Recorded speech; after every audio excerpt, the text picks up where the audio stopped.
Hello, everyone. Welcome to Well-Behaved Women. My name is Kyria Phillips, and I am joined by Lauren Schill, my co-host. Howdy, howdy.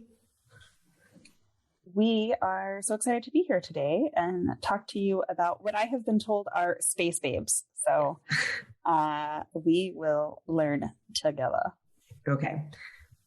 I'm not going to really talk about their babeness so much as space. So that's fine. Yeah, that's okay. Yeah, no, space is, I feel like, infinitely more impressive than being hot or being a babe, if that is. Being smart is so much sexier than being attractive. Yeah.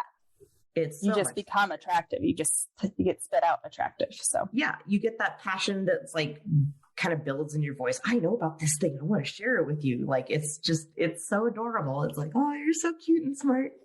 Yeah. Space babes is just a fun way to say it. Mm-hmm. We're not disparaging them at all. We're not objectifying women. Love them.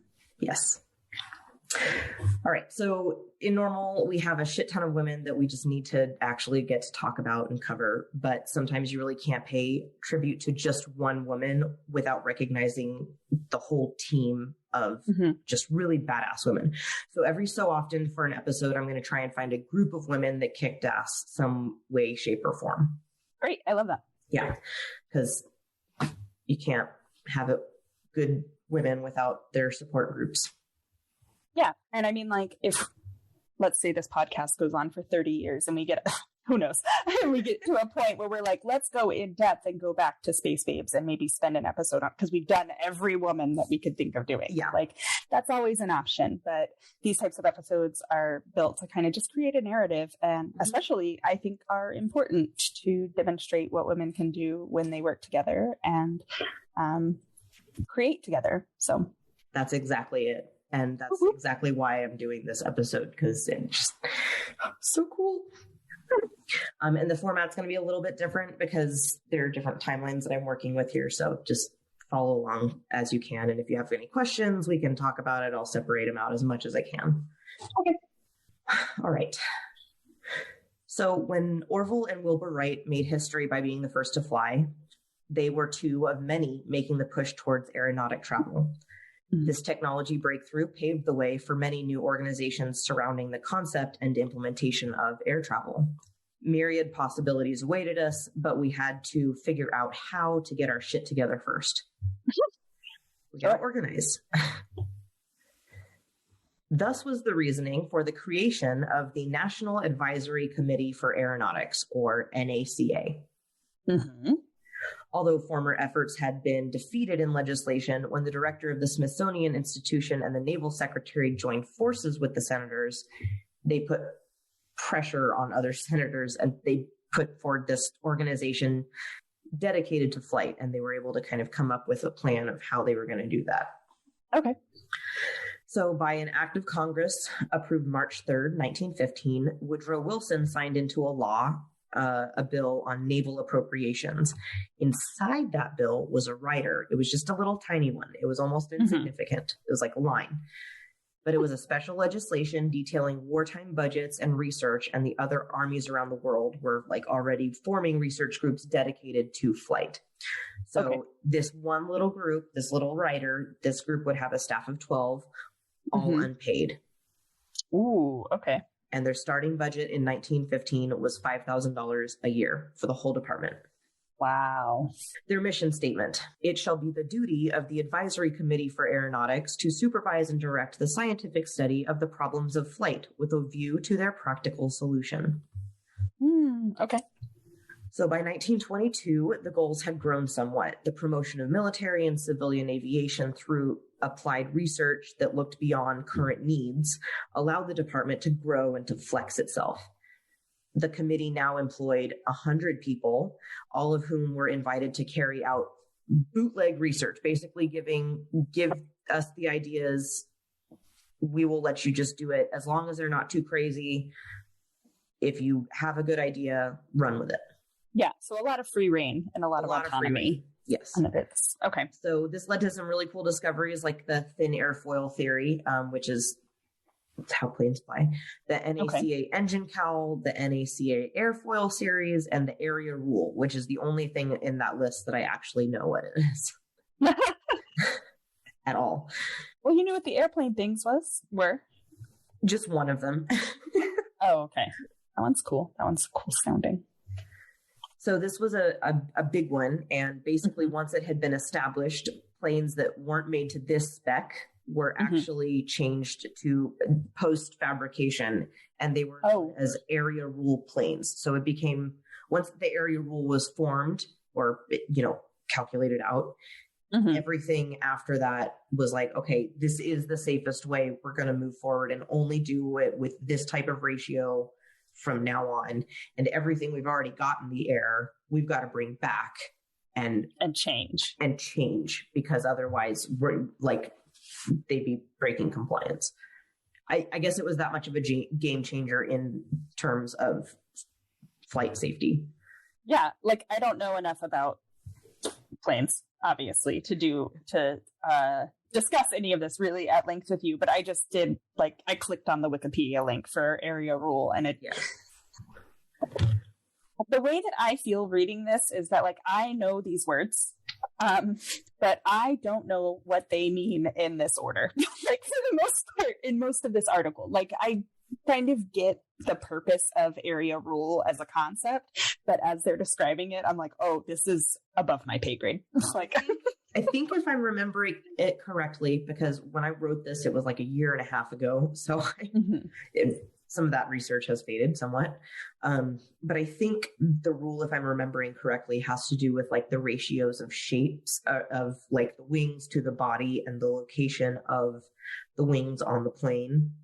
Right. It does. Yes. Based on what I'm seeing here. Yes. So as the plane scales up, you have to scale things differently because it doesn't necessarily have like always correlate.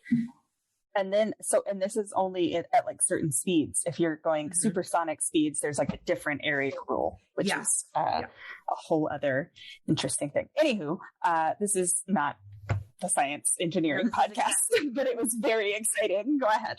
No, this is exactly why I'm talking about it. Like, I get to be science nerd for the first time in a while.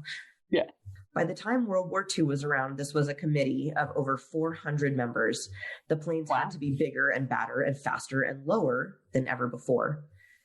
Teams of engineers, architects, and advanced mathematicians were essential to making all of this technology exactly right. Before we had the magical metal slabs that seemed to be cemented to our hands at all times, we had to use different forms of technology to do simple things. And before we had metal electrical computers, iPhones, we had humans. At the beginning of the war, NACA employed 5 women to do all of the math for the department. Wow. Okay. They were called computers. They worked with the male architects and male engineers and male supervisors to ensure their male calculations weren't inaccurate. They were called computers? They were called computers. Don't like that already. They were called they were people that compute. Computers. Sure. Yeah. I mean, I know. Sure. And I guess computers wasn't a thing that okay, that makes sense. Because like computers didn't exist yet. So they weren't calling them objects. Okay. Sorry about that, everyone. No, but that's exactly how do you think computers got its name? That's fair. As the men left for the war, the research needed to be picked up instead of slowed down. The people still in the country were women, so NACA started recruiting women. Okay. And by 1946, they had recruited about 400 female computers. Wow. A memo that circulated April 1942 put it this way: the engineers admit themselves that the girl computers do the work more rapidly and accurately than they could. Oh, okay. Well, they're admitting it. We're not great at this, and they'll definitely catch all of our mistakes. Our brains are working far too fast and male oriented for us to actually focus on the math as closely. The math that lives depend on. The male oriented brain doesn't have time for those types of details. Sure. Dorothy Johnson was born in 1910. Her parents lived in Kansas City, Missouri, but moved to West Virginia when she was 7. She was a bright kid and had a real gift for math. By the time she was 15, she graduated as valedictorian from her school in West Virginia. She went full scholarship to Wilberforce University in Ohio and majored in mathematics, graduating cum laude in 1929. She was 18 years old. Wow. Yeah. That's impressive. Okay. Yeah, this is the caliber of women we're talking about. She was a college graduate, cum laude, at 18. Wow. That year was not a good year. 1929, not great. Mm-hmm. And when the world went to shit that time, Dorothy decided to put aside the big plans she had together for graduate school at Howard University. She really wanted to go, but she wanted to support herself and her family. So she decided to become a teacher. Okay.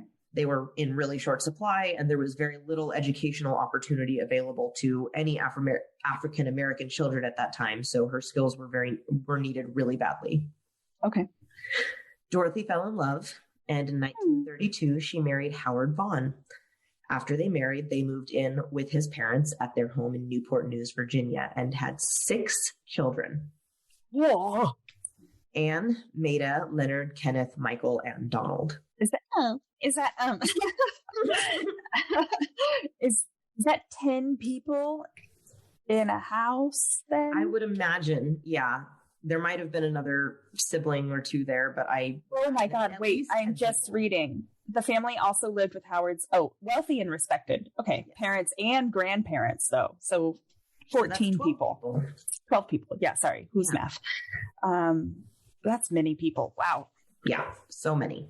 She would continue to teach math for 14 years at Robert Russia Moton High School, which was racially segregated.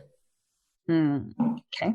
In 1943, she was hired at NACA as a mathematician. Wow. Computers. Mm-hmm. At the height of World War II, NACA was relied on heavily because they were leading breakthroughs in aviation technology that was going to win the war. Okay.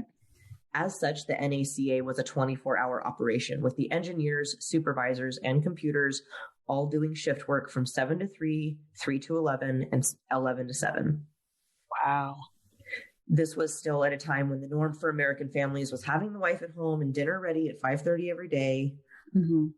But now the husbands are at war and the wives have to pick up the shit on the home front. Like they got to make a living somehow. Yeah. Did her husband go to war?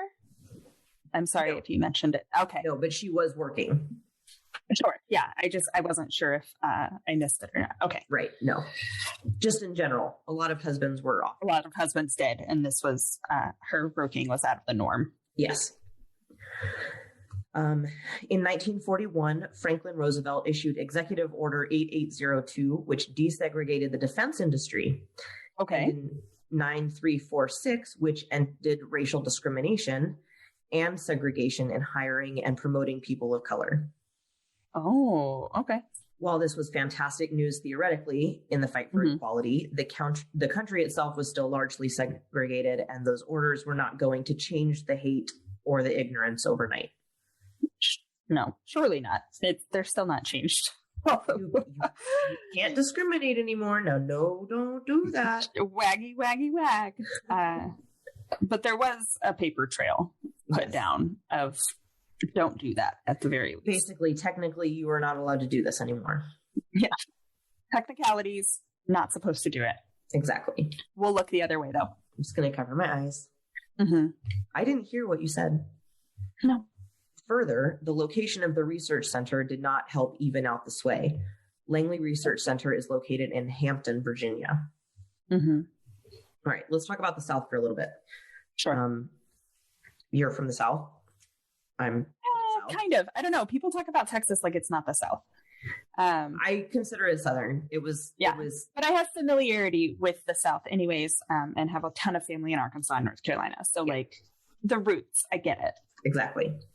My family is also Southern. So a lot of this, while it wasn't demonstrated inside my family, it was definitely around, and like people just knew about these things. So you've heard of a man called Jim Crow? I am. And yes, U.S. history did manage to teach me that one. Yes, you actually were able to process that one. Mm-hmm. Jim Crow laws were a series of state and local laws that enforced racial segregation. They were implemented in the aftermath of the Civil War as white supremacists fought for their culture to be kept intact, and African Americans fought for equality. Right. The whole idea of separate but legal, separate but equal, this is that. Exactly. Yeah. As a body of law, Jim Crow institutionalized economic, educational, and social disadvantages for African Americans and other people of color living in the South. Yes. One of the stipulations is that there are separate buildings and facilities for people of color to have their base of operations. The women of color who were hired as computers reported out of a building in the West area of the Langley campus, so they were named the West Area Computers. Okay. If the computer was Black, she had to further prove that she could play with the big boys by completing a chemistry course from the Hampton Institute. Jesus. Okay. Yeah. So not only do I have to have this impressive resume, but I also have to prove to you that I can do it. That my resume is honest. Yeah. And then I have to use a different door to get to my office. My office is in a completely different building than yours is. Yeah. And then I have to report to your office. Because this was basically the homeroom before they went off to classes for the day. Oh, okay. These computers would all meet together and get their assignments, or if they were in between projects, this was a rapidly changing thing. And basically the West Area building was where they all congregated and kind of got their little, here's the project that you're working on this month. Here's what you're working on. Okay. It was also where the only bathroom was for colored women. The work of human computers at Langley varied. However, most of the work involved reading, analyzing, and plotting data. The human computers did this work by hand. They would work one-on-one with engineers or in computing sections. The computers played major roles in aircraft testing, supersonic flight research, and the space program. Although the female computers were as skilled as their male professionals, they were officially hired as sub-professionals, while males held the professional status. Right. The status of professional allowed newly hired males to be paid $2,600 annually, while newly hired females began at $1,440 annually due to their sub-professional title. I hate this. Okay. Is it lower for Black women? Do you know? I would imagine. I would also imagine. I just didn't know if it was outright stated. I think technically because the department was segregated or was not segregated at that point, that males and females, females got the same rate of pay, no matter their color, but I'm not sure. I don't know. Sure. Still, $1,440, that's less than rent for most people. And that's a year. But yeah, no, $1,440 is not a lot of money. It's still a huge discrepancy. Wow. Yeah. Miriam Daniel was born in 1907 to a barber and a school teacher in Covington, Georgia. She grew up in Macon, Georgia, and was valedictorian of Ballard, a prep school. Hey. Miriam attended Talladega College in Alabama. There she double majored, studying chemistry and mathematics.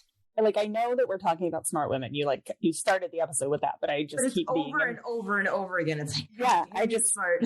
Keep being impressed by these the level of intelligence. Yes, this was not an intimidating thing to research at all in any way. With my 2 completely useless degrees that I worked my ass off for. After graduating, Miriam taught school for a few years. She met and married William Mann Jr., and together they would raise 3 children in Savannah, Georgia. Savannah. In 1942, her husband Bill became a professor at Hampton Institute, so they moved to Hampton, Virginia. Okay. In 1943, Miriam heard about the NACA looking for new computers, and and she still had to take the chemistry course after having a degree in chemistry. After her degree in chemistry. Literally, I double majored in this thing. No. Yeah. Nope. There were reminders every day of their exclusion from normality. They had their own offices, we know that, but they all had separate facilities. The restrooms available to them were only in the building housing that office and were denoted by a large sign above the door. It says colored girls. Jesus. When computers would be assigned to engineers and teams to work on projects, the rules of the restrooming didn't change, so the computers would have to come back to the office to use the restroom denoted for them. This is like a college campus sized area. So it's half a mile or more from It's not not that Walmart should have segregated bathrooms. That's not what I'm saying, but it's not like it's the size of a Walmart that you walk across. These You're are leaving campuses. One Walmart and walking a few blocks to get to another Walmart. The next Walmart for your bathroom. Yeah. The lunchroom that allowed them had a sign denoting where the computers could sit. It said, "Colored girls." Miriam stole it. I love her. The next day, there was another sign. Miriam stole it. This is great. This continued on. Sometimes it would take a couple days to replace the sign, and sometimes it would take weeks, but always, always, always, when it was back, Miriam would take it. I love her. She's incredible. I love her immediately. Dorothy Vaughan, we talked about her originally. Right. She worked in this pool of computers for about 6 years, assisting aerospace engineers. Their department was made up of African-American women, but the supervisor was white. Okay. So the West Area Computers, an entirely large group of Black women, obviously supervised by a white woman. Okay. Her name was Marge Hannah, and she was unusual for a white supervisor, having invited some of the women that were in her department to come to her home for special occasions. Oh, okay. Yeah, so she was not quite as much of a piece of trash as most of them were. Right. Well, not really pieces of trash. It was kind of a cultural thing back then. And as much as I want to be like, this is horrible, it really was just socially acceptable to kind of have segregation. And right. It's depressing, but it's true. And it didn't make you a piece of shit back then necessarily. Right. But the fact that she was inviting people was... Yes. She was making extra effort towards including them. Mm-hmm. In 1949, Marge got sick, and Dorothy was made acting head of the West Area Computers. Okay. Oh, Dorothy. Yeah. The position was supposed to be temporary.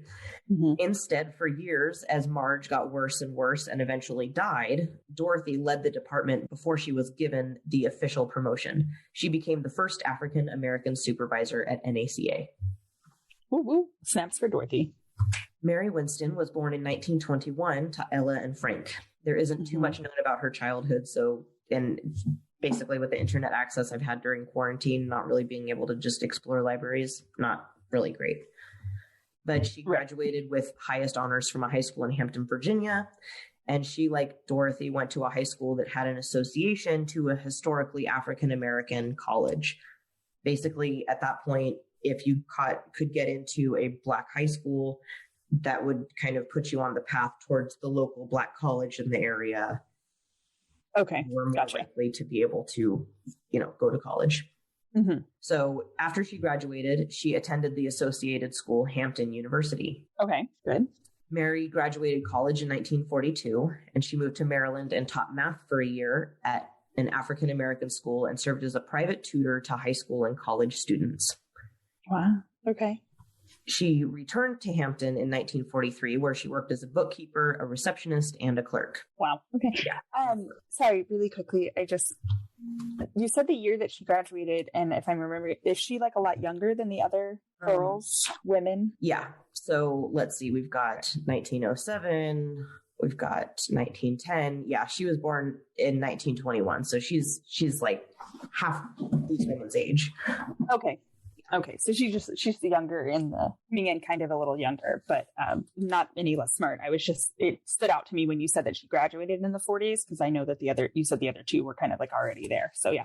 Yeah, they'd been teaching for a while and like had their own careers before this. Yeah. Okay. So she married Levi Jackson Sr. in 1944, and they had two children, Levi Jr. and Carolyn.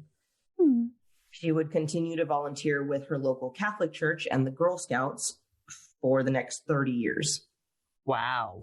Right. In 1951, she became a clerk at Fort Monroe, but then she was recruited by the NACA as a research mathematician or a human computer. Okay, so recruited. That's awesome. Yeah, like they checked her out.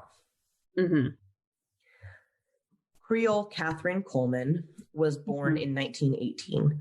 She was the youngest of four. Her mother, Joylette, was a teacher, and her father, Joshua, was an uneducated lumberman for the first few years of her life.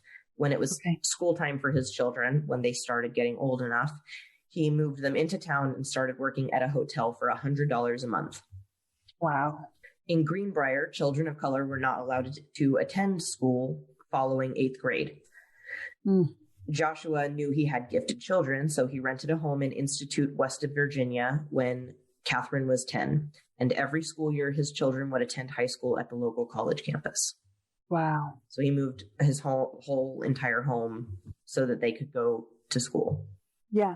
Catherine graduated at 14 and enrolled in...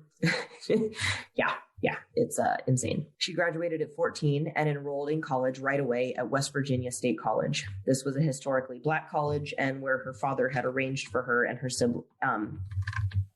he had arranged for her and her siblings to continue their education. Mm-hmm. Yeah. Well, I don't have a real favorite, but she lived to be 101, which is just the bananas one to me. And I don't know if I'm jumping ahead, but I don't know, man. You know who these people are. So yeah, you can skip ahead. She's fucking awesome. Yeah. A math professor planning to teach that fall told her, I'm coming back to teach you math this year. And if you're not in my class, I will come and find you. Oh. So she enrolled in every single math course the university offered at the time. Mm-hmm. And then when they ran out of math classes to teach her, that one professor, that one guy, came up with courses all by himself. Wow. So she would private tutored her. Yeah, she would show up to this classroom. It would be like registry for one person. She'd show up to this classroom. She'd be the only person in the class because this course was made to teach her. Wow. When she graduated college at the ripe old age of 18, the professor told her, you'd make a good math researcher. And she asked what that was. And cryptically, as all crazy old geniuses do, he responded, that's for you to find out. Everyone but Catherine seemed to know that she was a fucking genius. She got married to James Goebel and settled down to have a family under her husband. And settled down. Of course, she was under her husband.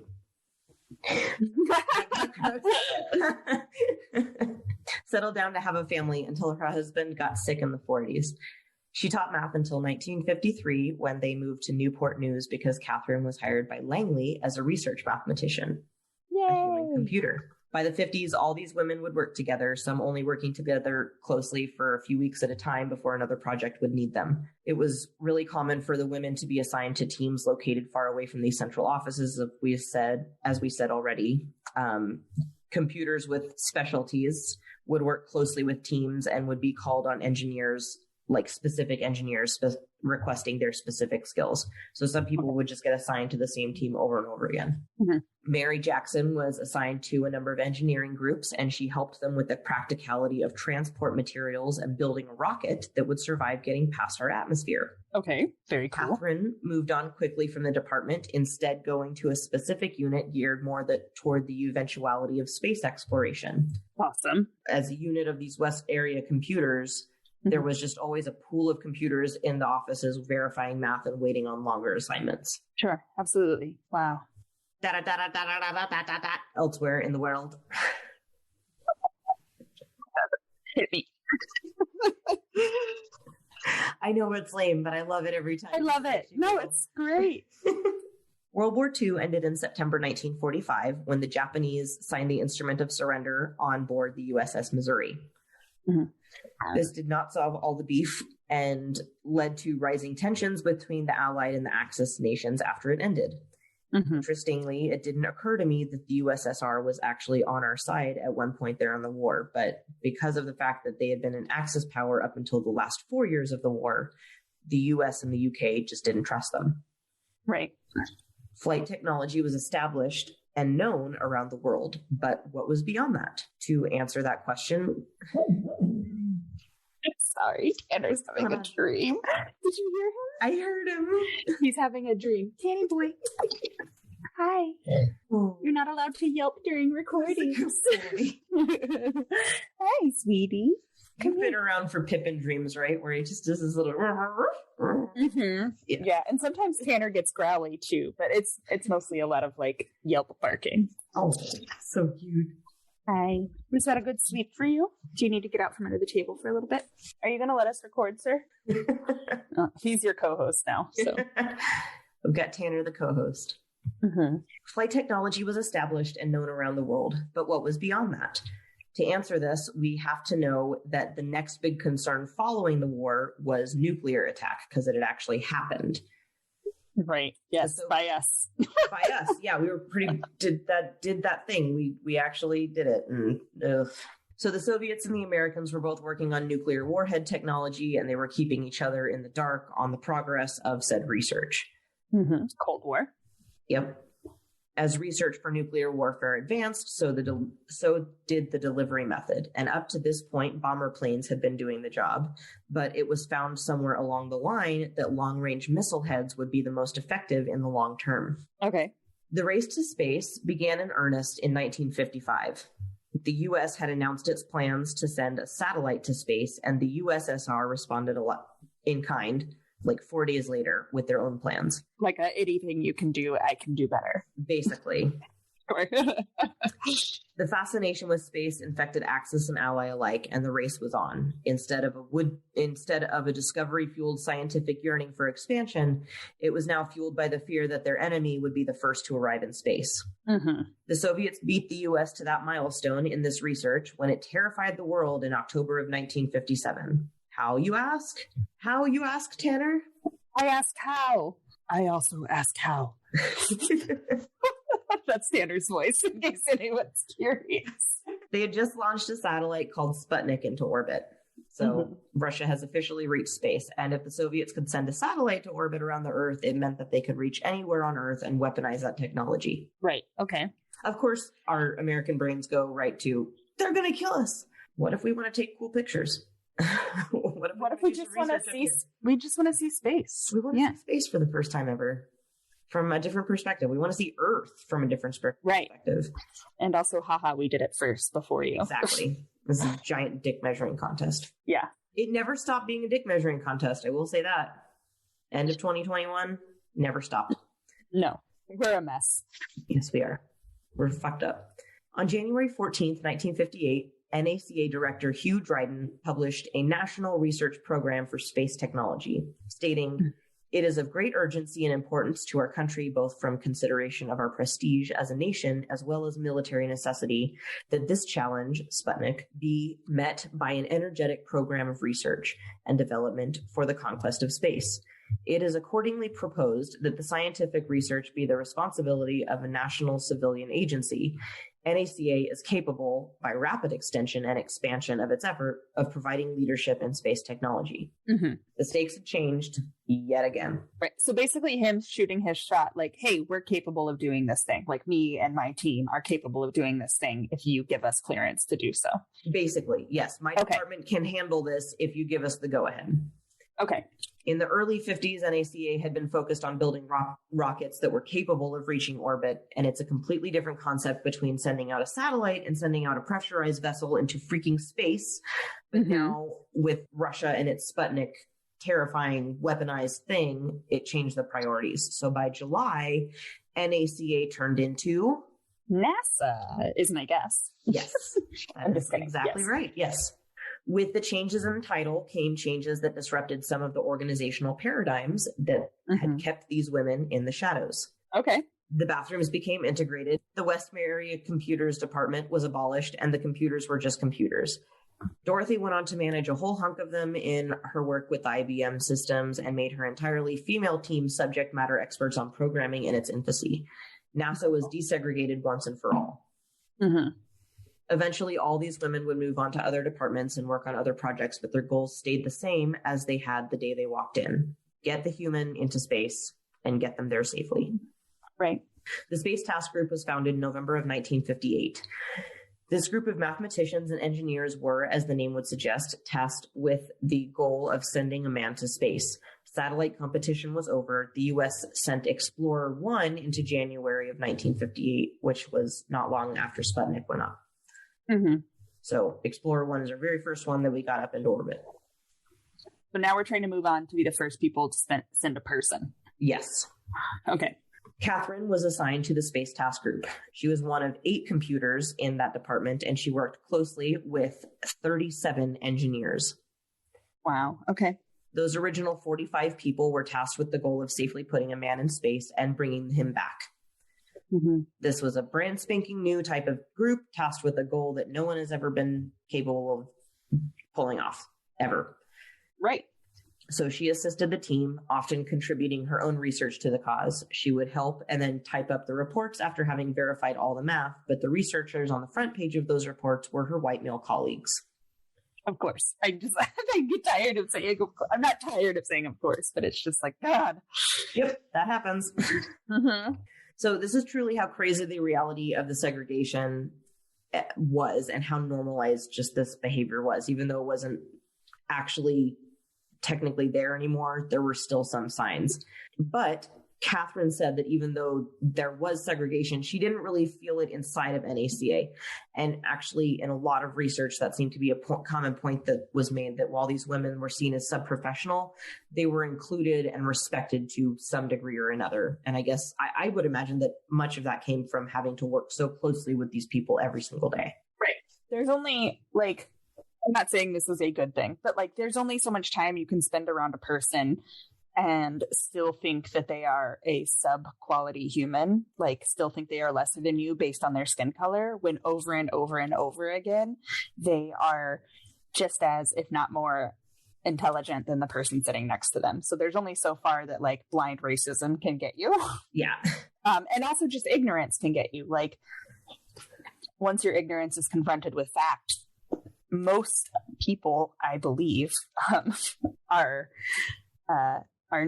do not easily hold on to that ignorance. Some do, but yeah, just it makes sense to me that these women would be like, oh, I noticed it less in the confines of my career than I did maybe out at the grocery store, because I'm around these people who see how smart I am constantly. I've proven these people wrong, literally proven them wrong over and over and over again. At a certain point, they just need to learn to trust that if right. they say they're wrong, they're probably fucking wrong. Right. And they have, but Joe Schmo at the grocery store hasn't. So I still deal with racism there. But the discrimination at the workplace is less obvious or less prevalent because I'm a fucking badass. Yeah. and I've shown it over and over again. I've proved myself to this person. Right. Not that you should have to prove yourself, but in this day and age, that was just the reality of being that person. Right.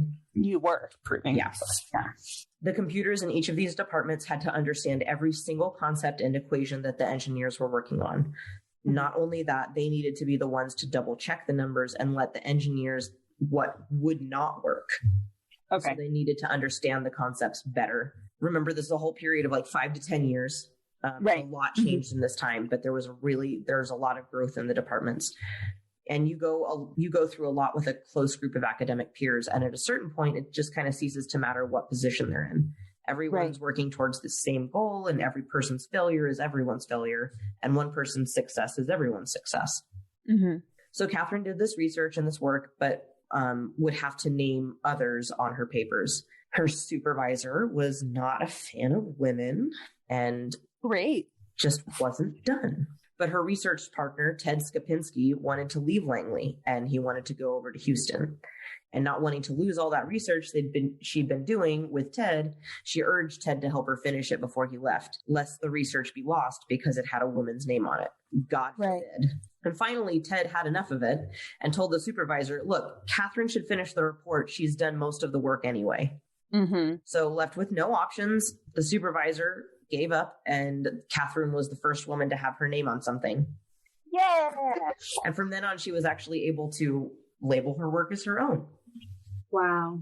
She was also really fucking sick and tired of having the male engineers relay information half-heartedly after the daily meetings. Mm-hmm. She reasoned that when things are changing as quickly as they were, and if she was going to be fully effective as a member of the team, she needed to be in the room where those changes happened. And because of her specialty in the trajectory math, they let her start going to the meetings, and she quickly became recognized as an important voice. Good. They respected her opinions. This is the person who's going to give me the right calculations when I need them in an important time. And they're going to take a person to space. Right. Another story Catherine's told is that the bathroom was for the colored women. In the West area? Yeah. Right. Yeah. They were centrally located in the building, but it was about half a mile from the building Catherine worked in. And it wasn't a fun time, especially with the travel time there and back every day. So she found a restroom that was closer and unmarked. Mm-hmm. This was a nice little loophole that saved her a lot of pointless running. when NASA finally got involved in 1958, luckily she was able to actually use the toilet wherever she was because Right. they didn't have that anymore, which was nice. Dorothy Vaughan was assigned to work with the SCOUT project. SCOUT is an acronym for Solid Controlled Orbital Utility Test. Okay. Known as the most reliable launch vehicles, these were rockets that were supposed to send a series of satellites to orbit. Mm-hmm. In addition to her own work with SCOUT, she had spent years learning the system to find opportunities for other computers to be placed on good projects. She is keeping her eye out for like all of the best projects, all of the coolest math, all of the, most prestigious things to have her computers go and work on them because she knew that they were good at those numbers. Yeah, that's awesome. Okay. They weren't the only computers at NACA. They were just the only Black ones. Mm-hmm. So she tried to keep an eye out for like good opportunities to set them in. And there were so many of them that like there were just a bunch of opportunities. Yeah. She was also a very keen observer of all the changes taking place around Langley. One such change came when a giant machine showed up that would apparently be able to do everything her department could do within seconds. Oh. Yeah. It was like, we can just knock out your whole team. It's going to be fine. So she decided to learn how to operate the machine that could knock out their job in seconds. Okay. Just learn how to I'll just learn how to do this. No problem. Before the thing was operational, Dorothy had taught herself and her entire department the programming language of Fortran and how to operate the IBM. Amazing. Yep. I love that. Dorothy would go on to lead a large department of female programmers to help maintain the machines.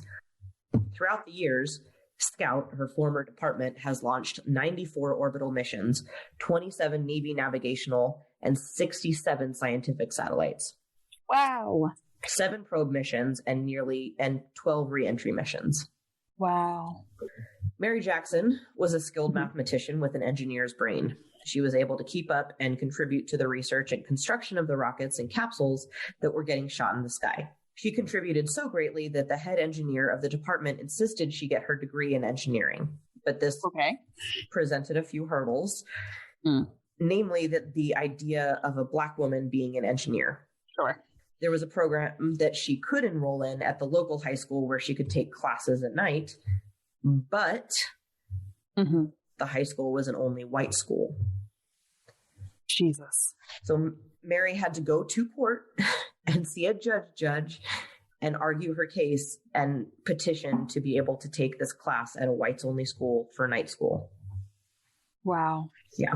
Just the level of dedication that these women have to growing their intelligence and education and stuff like that. Like, I get discouraged at the easiest thing, like at the smallest detail, and I'm like, my plans are done. Like, I'm going back to bed for the day. And just the level of work and energy and commitment and repetition, like just having to do these things over and over and over again to prove yourself to people is just incredible and sounds exhausting.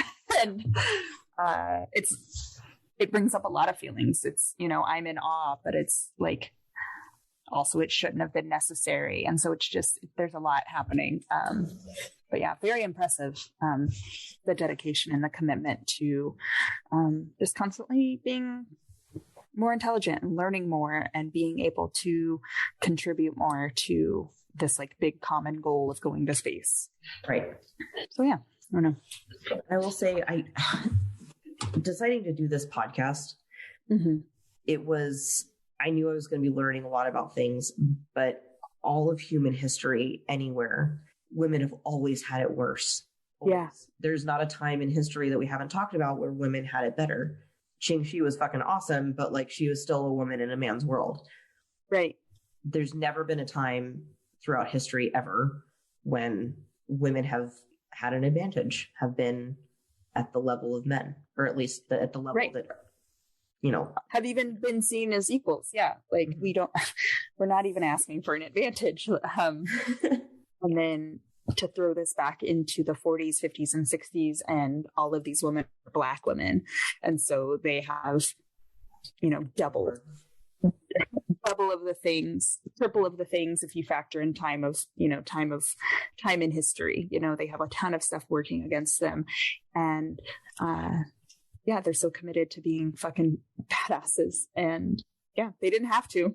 Yep, that's for sure. And it's really impressive and awe-inspiring. So love this podcast. Luckily, the judge Fudge, he basically decided no, I'm joking. Oh, I got so excited. So cool if it was Judge Fudge. I know. This is an audio platform, so the listeners can't see that my mouth dropped open, and I got one of the most excited looks on my face I've had in a while when Lauren said Judge Fudge. The space race had many stages to it. As Russia kept up their research and attempts, so too did NASA continue to work toward space travel. Mm-hmm. In 1958, the goal became to hurl a man through the atmosphere and have him do a certain number of orbits around the Earth before landing again. Unmanned capsules were built, unmanned capsules were launched, and unmanned capsules hit a certain apex, and then they came crashing back down without having reached orbit. Perfect. That's yep. As was planned. The engineers put in charge of actually getting us off the planet couldn't quite figure out the trajectory to allow them to break through and orbit, but not hurl something into space, never to return. Too steep, the hunk of metal lands on Vega in 150 years, and too shallow, you don't break the atmosphere ever. Okay. So despite the large number of engineers working on this they couldn't really make the math work, and there just simply was not a new formula that they could think of to get us into space. Luckily, this was the Space Task Group, and they had Catherine. Ooh. Catherine was able to figure out a very old equation that could be scaled. Her position in this team became permanent, and she would work with the entire department to invent the math that got us to space. She was still not being taken as seriously as she should have been. She was working on the math with these people every day. She knew exactly what they were working on, but she was still getting paid pittance to be the scrupulous double checker. Right. Still, she and all of these other women were specialists. She and Dorothy and Mary were specialists in trajectories during the early days of manned spaceflight. So sorry. What? That's his fault. He's miserable. I'm so sorry.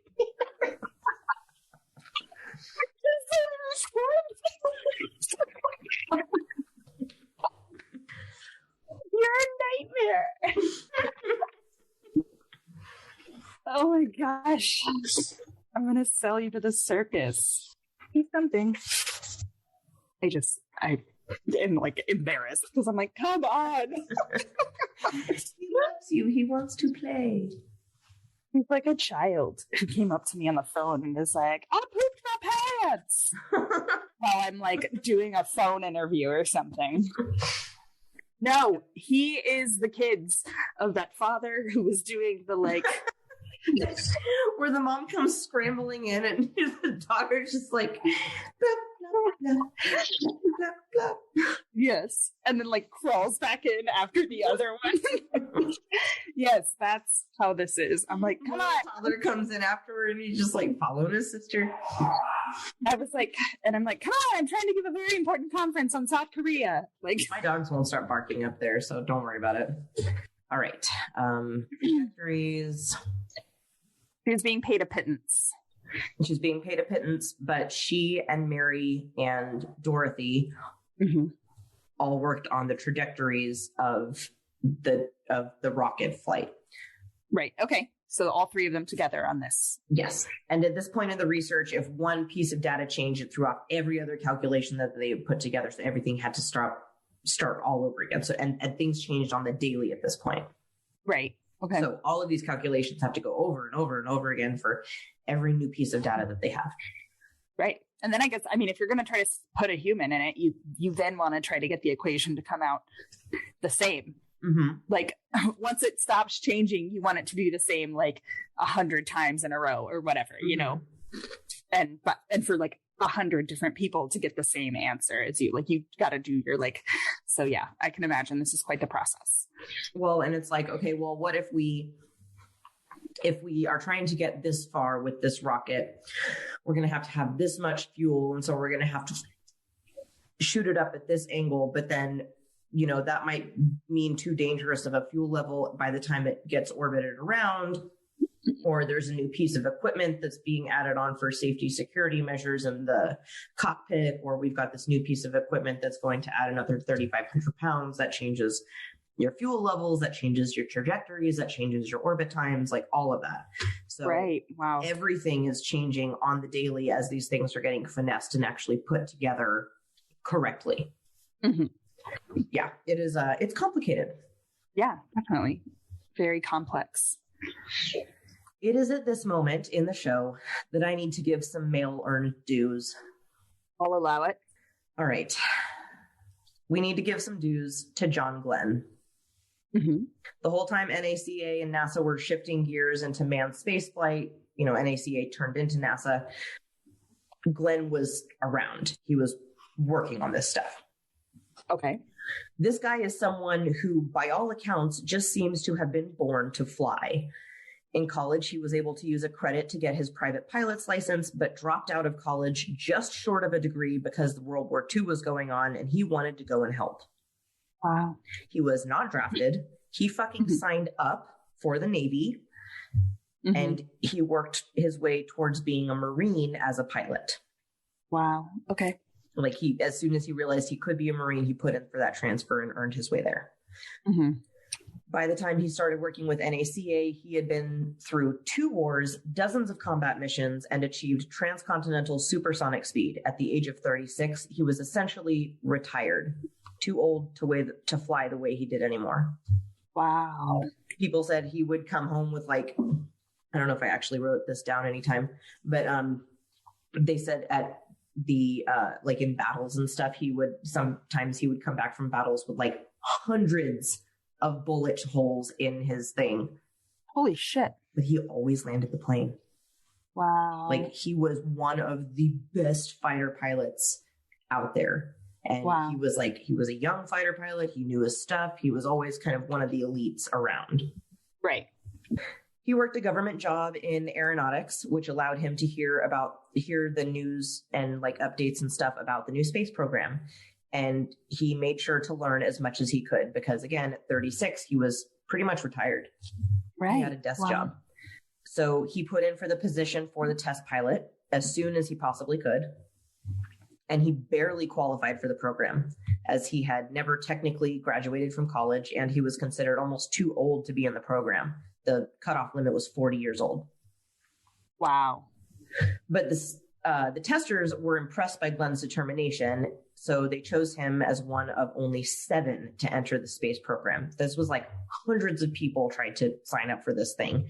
And but I will say, because he had a job with aeronautics already, like, he kind of had a little bit of an advantage where the programs that he had been testing through, like, there was one day where these program directors are going through and they're inspecting all of these things, having just seen him perform his tests, but now he's at work and signed in and going through and doing this tour with them, seeing what he has already done. And so like, they're impressed with him, and he's already working. Oh my God. There's a daddy long leg that just suddenly appeared on my fucking desk. Okay. Oh my God. It's okay. It's fucking huge. Oh no. Oh my God. Oh, fuck. It went from like, I'm just in it talking about John Glenn to there's a spider right in front of me, like a foot away from my face. Yeah. On this side, coming, just all of a sudden it was there. And on this side, it was just like, what?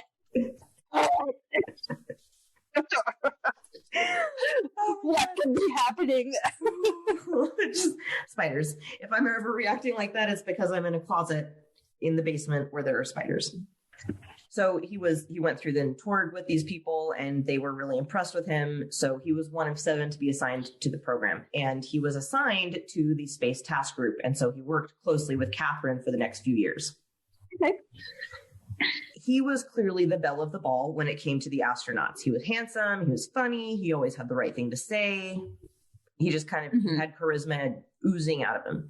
But what was more, he was just as smart and determined as any other person on that team.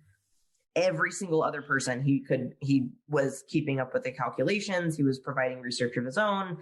Every astronaut worked on that research that got them in the air. So they all had specific duties in making sure the vessel itself was safe. So like he was assigned to, his specialty was cockpit layout design and control functioning for the Mercury missions. So he helped design the inside of the cockpit while like other people would help work on, the rocket science or the way that the machine is going to come apart or the trajectories or whatever. Everyone had a specialty. And so they were just in their elbows deep with everybody else in research. Right. And it's like, he was like the celebrity and the superstar, but like he still worked like crazy. In this crowd, he wasn't a celebrity and a superstar. Like he had, he barely qualified for the program. It wasn't like his credentials, even though we see it now going, oh my God, that's like, you are cool as fuck. He barely got in, and it was because he kind of had that personality to get him there. But he ended up being the person that really wanted to go up, and that he had broken supersonic transcontinental flight. Like, why not go into space? Why not? There's no more surprises to be had here until we can break light speed. So might as well. So he, all of his designs worked in all of the Mercury mission rockets and some of the early Apollo missions as well. On February 20th, 1962, John Glenn became the first American to orbit the Earth. This launch came following a series of delays in which thing after thing malfunctioned, including the fancy schmancy digital computer now responsible for all the calculations needed for John to be able to orbit correctly. Because by this time they have integrated these computers into their everyday thing, but they're not flawless. And as these things change, the numbers kind of update. So in the days leading up to his launch, he requested that Catherine specifically check the numbers for him. He refused to fly until she confirmed the numbers. Wow. I just read something. This is so interesting to me, and something that I hadn't considered: the weight of the astronaut, like just the body weight. He dropped he dropped like 30 pounds. He basically saw, that's what I was just reading. Like he just had to drop it so quickly. Yeah, that's what I was just seeing. That made me consider, like, oh shit, like the weight of the astronaut goes into these calculations and also changes. Like can fluctuate. That's why these astronauts are getting physicals every, all the fucking time, very regularly until the point of launch. Because they have to account for that weight. So he wouldn't go until Catherine checked everything. He wouldn't go until Catherine checked everything. He was like, if the girl says they're good, I'll go. And these weren't just trigonometric calculations that accounted for our own planet's atmosphere and gravities. These are calculations not only that are dealing with all of the different specifics of the rocket and the men involved and their weights and all the fuel levels and all of that stuff, but it's also having to account for our atmospheric gravity, the pull of the moon, the pull of the sun, and the pull of all of these other celestial bodies.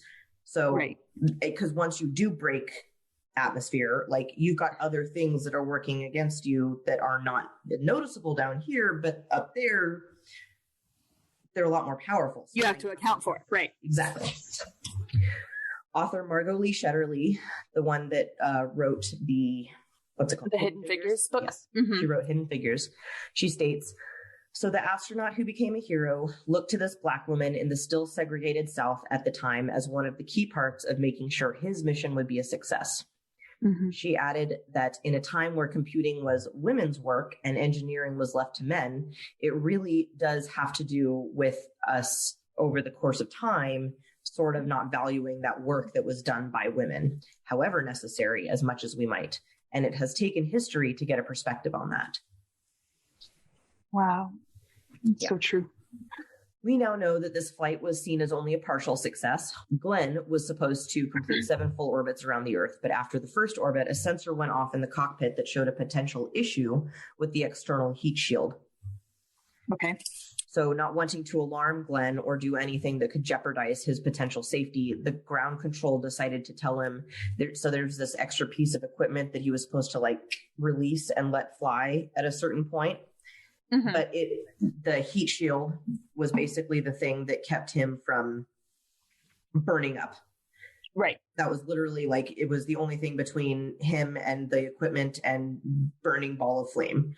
So there was a piece of equipment on the outside of it that was supposed to release at a certain point, but that piece was keeping the shield in place. Okay. According to the sensor, the shield was loose.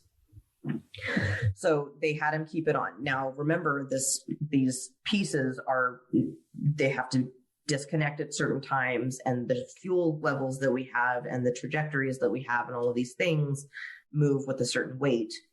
And if you're keeping another piece of equipment on, it's affecting it. Right. Okay. Right. So this was a retro rocket pack, and it was supposed to be released in entry to space, but because it was sitting right on top of the heat shield, ground control figured it would keep the loose shield in place.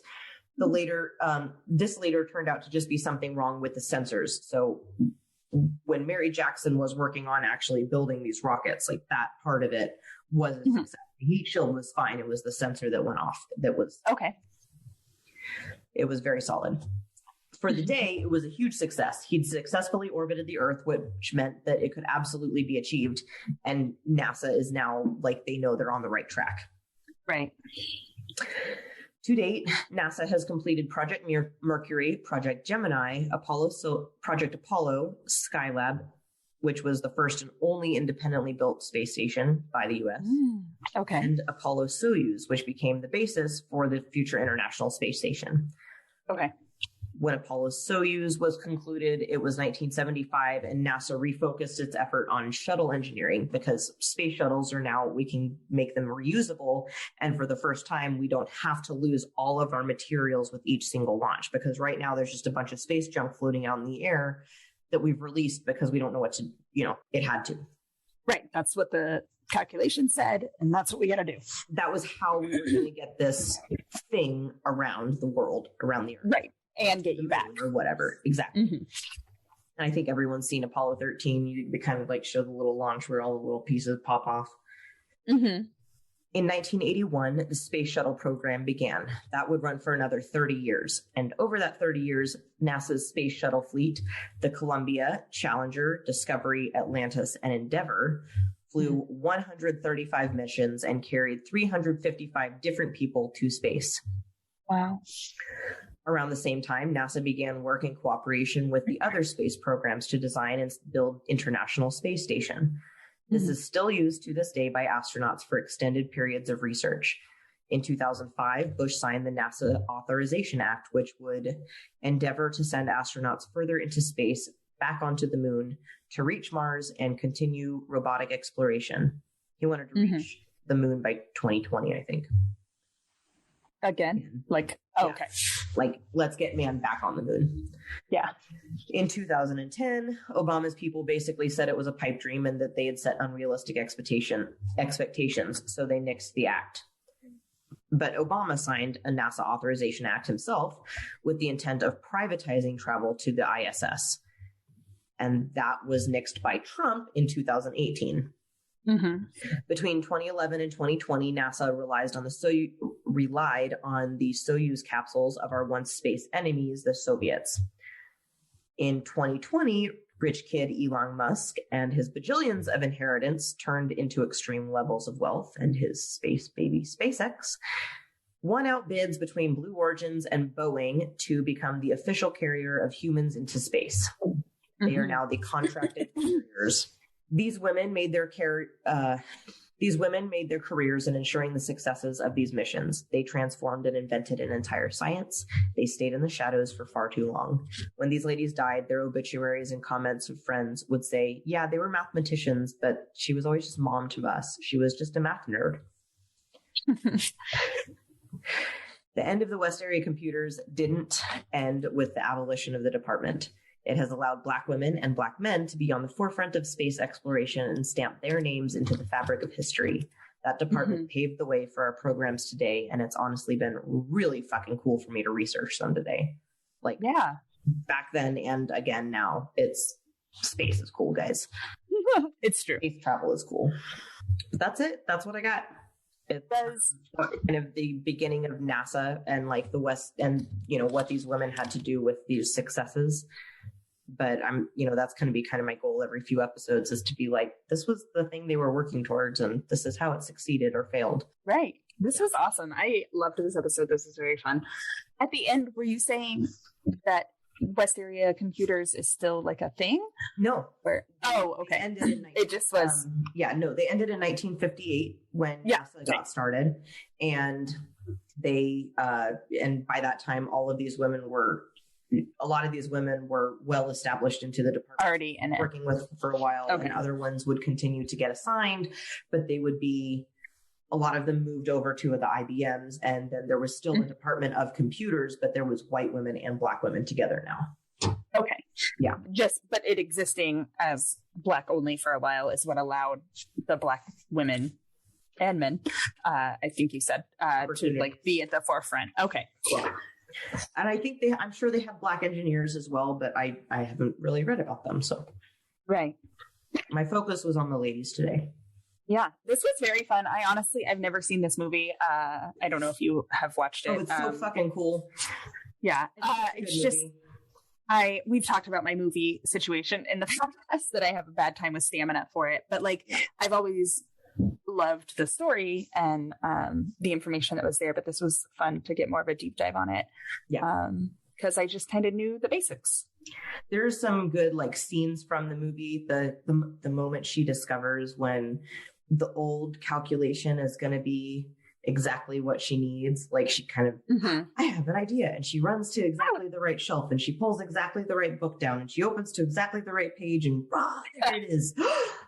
Both burst of lightning kind of to your brain. Yeah. So it definitely dramatized some of those things. But like being a person that hates math, I know how complicated it can get. Right. And things that like I could not even, my eyes would go crossed if I had to deal with one set of that stuff.